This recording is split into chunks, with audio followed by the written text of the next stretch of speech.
تو یوسف علیہ السلام نے کس عمر میں خواب دیکھا ہے؟ آرائے مفسرین منتشر ہے، اکثر حضرات کہتے ہیں کہ 9 سال کی عمر تھی جب حضرت صاحب نے خواب دیکھا ہے۔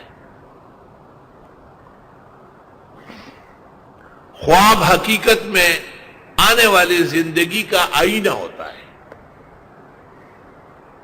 خواب کی 3 قسمیں ہیں، ایک تو اضغاث احلام ہے، پراگندہ خواب، پریشان کن خواب، وہ عموماً زیادہ کھانا کھانے یا بہت زیادہ پانی پینے، یا بنگالی ہو اور اس نے تیز مرچ مسالے والا سالن کھایا، یا پٹھان ہو اور اس نے وہ چاول کھائے، یہ خلاف طبع چیز ہے، تو وہ دیکھتا ہے کہ میں نے چوتھے آسمان میں پاؤں رکھا اور چھٹے میں نکل آیا، تو اس کی کوئی تعبیر نہیں ہوتی۔ اضغاث و احلام۔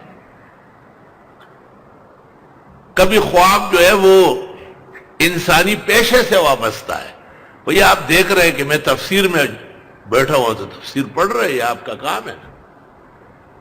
یہ جو تانگا چلاتے ہیں نا کوچوان، یہ خواب میں سوتے سوتے ہاں ایسا جاؤ، نہیں نہیں بیٹی یہ تو شالمار جانا ہے نا،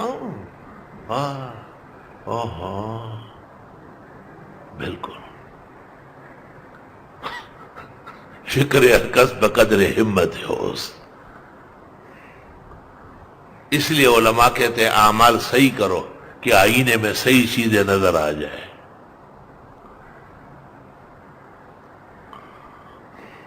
تو یہ پیشے سے متعلق ہے، اور پیشے کے خواب پیشہ ور شخص کو آتے رہتے ہیں، عموماً معبرین اس پہ توجہ نہیں دیتے،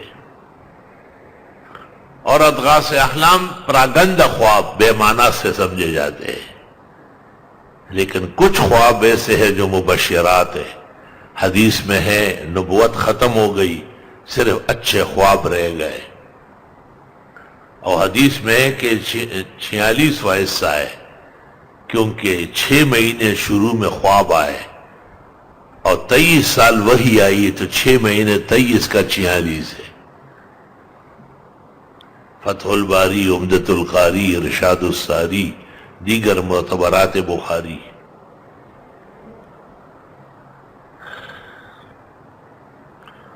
بعض اوقات خواب اس قدر اہم مہم ہوتا ہے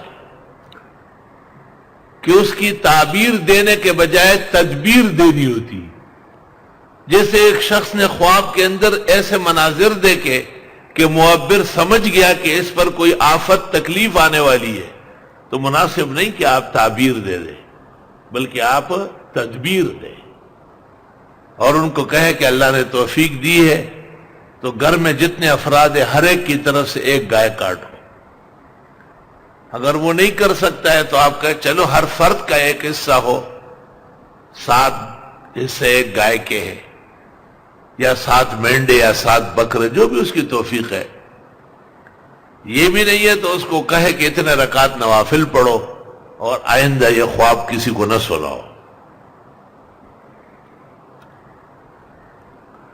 تو علماء کہتے ہیں کہ احیاناً یعبر و احیاناً یدبر، تعبیر سے تدبیر افضل ہے۔ وفیہ حکایت عجیبہ لا استطیع ان اذکرها ولو جمعتها لکان اکبر کتب حتی من تاتیر الانام للنابلسی۔ عبد الغنی نابلسی جو ابن عابدین کے استاد ہیں، اس نے ایک کتاب لکھی ہے تاتیر الانام فی تاویل الاحلام، علماء کہتے ہیں انسائکلوپیڈیا ہے، اور اصل تو وہی امام ابن سیرین ہے جنہوں نے عجائب و غرائب خواب و اصول لکھے۔